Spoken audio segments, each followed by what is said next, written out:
Pierre Birunier-Mec, est-ce que c'est votre cas? Est-ce qu'on en a marre de parler du remaniement ministériel parce qu'il n'arrive pas? À quand le vrai prochain jour? Finalement, on n'a pas la réponse et ça nous exaspère un tout petit peu. Vous voulez mon opinion en tant que Pierre Birunier-Mec?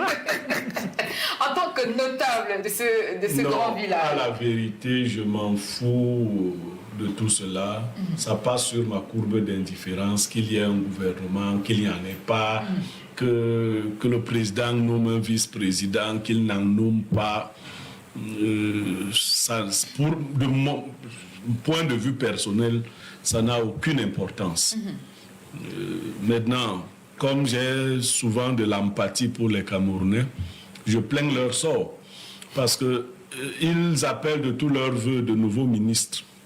De nouveaux ministres qui n'étaient pas ministres avant. Est-ce que le président ira les chercher à la Lune, sur la Lune? Le président ne connaît plus de nouvelles personnes. Si vous voyez un nouveau, c'est un vieux, un ancien nouveau. Si tu ne peux arriver là-bas que si tu as été coopté par les anciens qui sont là. Il ne connaît plus de nouvelles personnes. Et si vous allez ramasser un ministre qui a un nouveau ministre qui n'a pas encore eu le temps d'emmagasiner sa part, bon, pendant qu'on croira qu'on est en train de fermer la fenêtre, on va ouvrir une porte. Nous devons boire notre vin jusqu'à la lie. Nous sommes victimes d'une malédiction que nous payons. Nous portons lourdement le fardeau de notre malédiction. Mais il va arriver un moment où le Seigneur nous fera grâce lorsque nous aurons fini de payer ce que nous avons fait. Parce que nous avons fait quelque chose pour mériter ça. Nous avons oublié, vous savez, quand j'aime la prière des catholiques qui demandent pardon à Dieu pour, ils disent avoir péché par omission. C'est-à-dire que nous ne savons pas, Seigneur, ce que nous avons fait, mais nous te demandons quand même pardon pour ce que nous avons fait sans savoir ce que nous avons fait. Nous avons fait quelque chose qui nous mérite cette punition. Notre punition est d'autant plus grave que celui qui nous punit, lui-même subit, lui-même en même temps que nous. On vous disait ici qu'il n'avait jamais promis de faire un gouvernement. Rappelez qu'il a promis par 2 fois pour le gouvernement. Il a promis lors de la prestation de serment et il a encore promis lors du discours de fin d'année. Et il a fait 2 autres promesses. Il a dit que c'était le mandat des femmes et des jeunes. Et après, il y a eu 10 présidents de conseils régionaux, 0 femmes. Il y a eu 0 jeunes, ainsi de suite. Quand on fait qu'un patriarche mente, on fait mentir un patriarche, ça veut dire que le peuple est en train de se perdre. Vous voyez? Qui sont les conseillers du roi? Un roi qui ment. Pas qui se trompe. Parce qu'on peut se tromper une fois. Mais un roi ne se trompe pas sur des déclarations du genre « je vais nommer des gens ». Puisque c'est lui qui est supposé nommer. Chacun a son petit niveau. Quand moi j'ai dit que j'allais nommer le DG, je l'ai nommé. Point. Il y a des gens qui m'ont appelé après, tu ne m'as pas prévenu sur ton épouse. Je dis que est-ce que j'ai dit que j'allais consulter mes épouses avant de nommer? J'ai dit que j'allais nommer, j'ai nommé. Donc, vous n'êtes pas le président de la... Mais je suis président. Vous avez des doutes. Je peux vous nommer. Voilà. Là, vous êtes... Voilà. Et aussi vous destituer. Voilà. Donc, je suis président. Quand je dis que je nomme, je nomme. Si je dis que je ne nomme pas, maintenant, si je dis que je nomme, dans les tout prochains jours, je ne nomme pas. Et je reviens, je dis encore, après que les prochains jours sont passés, je dis encore, je vais encore nommer et je ne nomme pas. Ça veut dire peut-être qu'il y a quelqu'un qui me fait dire ça. Oui. Voilà. Et qu'il y a un autre où la même personne, quand je veux nommer, me bloque. Non, peut-être vous êtes victime de votre propre incertitude. Non, moi dans mon cas, ça veut dire qu'il y a quelqu'un qui me tient. Vous savez, parmi mes collaborateurs, il y a un qui dérange beaucoup. Il se dit qu'il a mes nudes. Voilà. On dit que... on m'a rapporté que... Mais on se dit que connaissant le PCA... Qu'est-ce que le gars s'il a les nudes du PCA? Mais j'ai dit non. Incroyable. Voilà. Bon, peut-être que le gars a mes nudes. Oui, puisqu'il ne vient pas au travail, il ne fait pas ce qu'on lui demande et il est toujours là. On dit que non, il y a quelqu'un qui a dit, je crois que le gars, il doit avoir les nuits de... Donc je ne sais pas, je ne peux pas penser au sommet. Il ne faut même pas penser. Qu'il y ait les... Non, il ne faut même pas. Les dénus de... Non, on n'a pas traversé les remèdes, on est dans les remèdes, où nous sommes les remèdes eux-mêmes, pour qu'on en arrive là. Mais, quelle que soit la durée de la nuit, le jour finira par se lever. Et vous savez, quand viendra la délivrance, la libération de ce peuple, il y a des choses qu'on dira que... Mais vous avez vu le monsieur du RDP se battre, non? Mais on sera souvent assis comme ça, lui-même va dire, nous les faisons, on a dû dire les choses. On a dû dire les choses, on ne savait même plus ce camp. C'est-à-dire que, parce qu'il y a une représentante du RDPC qui avait dit que non, le mois de février ne pourrait se terminer sans que le président nomme quelqu'un, nomme un gouvernement. Mais elle continue de venir quand même sur les plateaux. Et quand on le lui oppose, elle dit que le président est d'une sagesse extraordinaire et elle reconnaît sa petitesse. J'ai mon grand frère Soule Honoviolo qui a décidé... je ne sais pas, ce qu'il voulait faire. Il dit que tant qu'il n'y aura pas un gouvernement, il ne va plus se raser. Maintenant qu'on ne veut plus le recevoir à cause de ces babes-là, lui aussi il fait un jeu. Il dit que bon, si ça ne sort pas d'ici le 20 mai, il va comprendre que le président... Non, garde ta barbe. Garde ta barbe dans le choc avec Billard. Garde ta barbe. Garde ta... Ne cherche pas un subterfuge. Parce que moi, dans ma posture, j'ai promis de l'inviter le jour où il aura enlevé sa barbe. Donc le jour où Billard aura... Garde la barbe. Ça va vous montrer que ce n'est pas à l'occasion des élections qu'il faut changer de camp. Je vois plein de jeunes personnes qui disaient « Ah non, vraiment, laissons un dernier mandat ». Maintenant, on vous a parlé de la vice-présidence, non? Oui. Ça peut aussi devenir un nouveau serpent de mer. Peut-être que le président voulait s'en sortir en inventant cette affaire de vice-président et que les mêmes qui étaient encore au-dessus sont encore revenus. Il lui a dit que tu crois que c'est le nom que tu changes. Nous venons encore là pour la vice-présidence.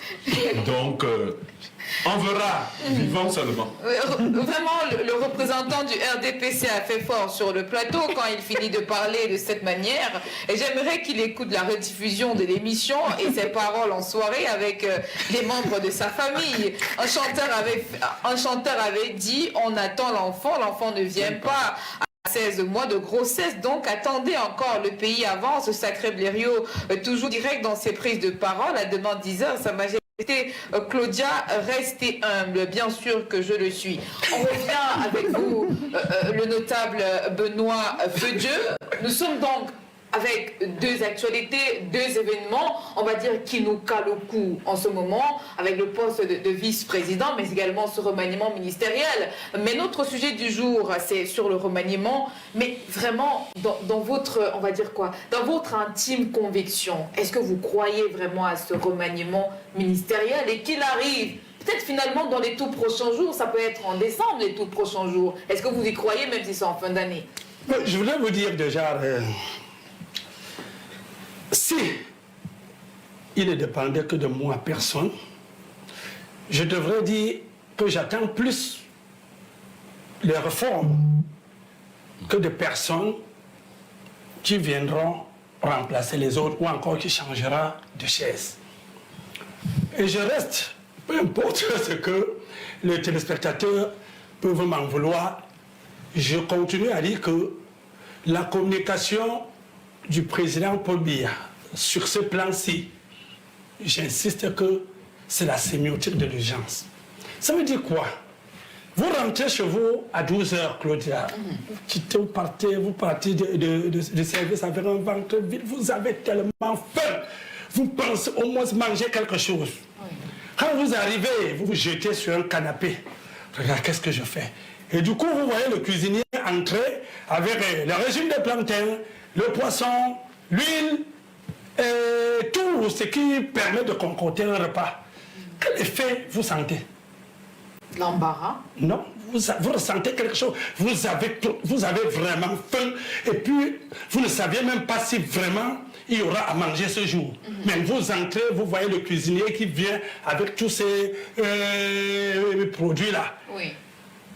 vous vous dites quand même que, je vais manger. Quelle que soit la famine qui me ronge, ça va avoir une fin parce que la nourriture est déjà là, je vais la manger. Donc, la sémiotique donc de l'urgence que je dis, avec les mots, avec les images, on essaie de répondre à une demande. J'ai commencé ici en disant, le Camerounais, ça, la quasi-totalité, a souhaité qu'au lendemain de l'élection présidentielle, qu'il y ait un remaniement, a souhaité qu'il y ait même un nettoyage à la tête de nombreuses sociétés d'État. Et le chef de l'État, quand il a pris parole, il vous a promis tout cela. Il a dit, les prochains jours, nous connaissons que sur le plan juridique, il n'est traqué nulle part. Parce que les prochains jours n'ont pas une date. Donc lui, il sait que je vais faire, je les ai quand même rassurés à travers, ma parole. Mais que je les ai compris. Ce n'est pas du tout rassurant. On est plutôt dans une annonce, on va dire, je dis ce qui ne rassure pas, c'est la date. Mais on est rassuré, il ne peut pas, il a dit, il a engagé, il avait promis les réformes également. On a vu un peu les premières réformes avec, comme le rappelait tout à l'heure, l'introduction du poste de vice-président, avec un peu quelques changements, le complément de certaines personnes par rapport à l'article 66 de la Constitution. Donc, le remaniement, comme il a dit, il va le faire. Mais ce qui nous a pris là, comme je suis en train de dire, que le sage s'exprime, est-ce que nous arrivons à décrypter exactement son message? C'est que le sage a vu notre attente, notre pression. Et il a dit, j'ai suivi, je suis au courant de votre pression. Je m'engage à le faire. Je ne veux pas mettre de côté les analyses des autres aussi. Parce que les gens ont dit, même si je ne vais pas dans le même sens, dans peut-être forcément la lutte des clans et tout ça, je vais quand même être d'accord que dans un contexte pareil, le choix des hommes répond à beaucoup de choses. Peut-être ce choix-là, il calcule un temps, il sait à quel moment il va nous injecter cela, peut-être en résolvant un certain nombre de problèmes internes qu'il rencontre.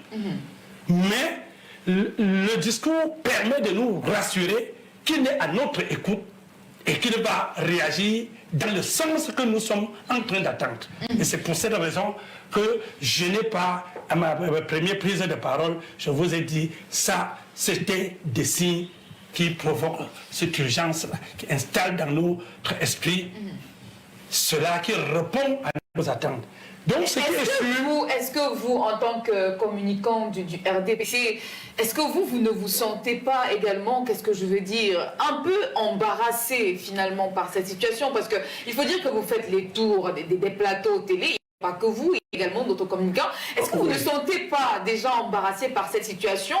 À un moment donné, vous serez à court d'arguments pour justifier ce retard, finalement. Non, c'est possible ce que vous avez dit, parce que Bleureux l'a dit, il y a des collègues qui se sont aventurés à fixer le délai. Et là, certains collègues, moi personnellement, je n'ai jamais dit. Ça, dès le départ, je disais toujours, les prochains jours, on attend. Non, même tout ça, je ne peux pas rassurer à quelqu'un que le 20 mai, il y aura déjà. Même si j'ai une information similaire, je ne dirais pas. Parce que une information aussi crédible que vous le pensez. J'ai certains exemples. Parce que je dis bien que le chef de l'État, il prend aussi tout le monde dans son jeu. À telle enseigne que même le proche collaborateur, même quand il va dormir, il ne sait pas si c'est lui encore qui est proche collaborateur demain quand il va revenir. Donc, et je dis, c'est une méthode, moi j'ai essayé de partager avec les téléspectateurs, que c'est une forme de communication, c'est une technique de gouvernance. Pour un chef, oui, c'est une technique. C'est-à-dire telle que vous pouvez même l'utiliser chez vous et voir le résultat. Ce silence. Vous lancez un message et puis vous voyez le retour de ce message. Dans ce message, vous remobilisez vos enfants. Dans ce message-là, vous essayez de leur répondre, de leur mettre dans la piste du travail. Et vous essayez d'apprêter chacun. Donc je dis à mes enfants, par exemple, que le testament, c'est dans les prochains jours. Dans les prochains jours. Il y en a qui veulent... Vous allez avoir le temps de voir ceux qui vont commencer à aller chercher les notaires pour préparer chaque notaire que mon père risque de venir ici avec le testament.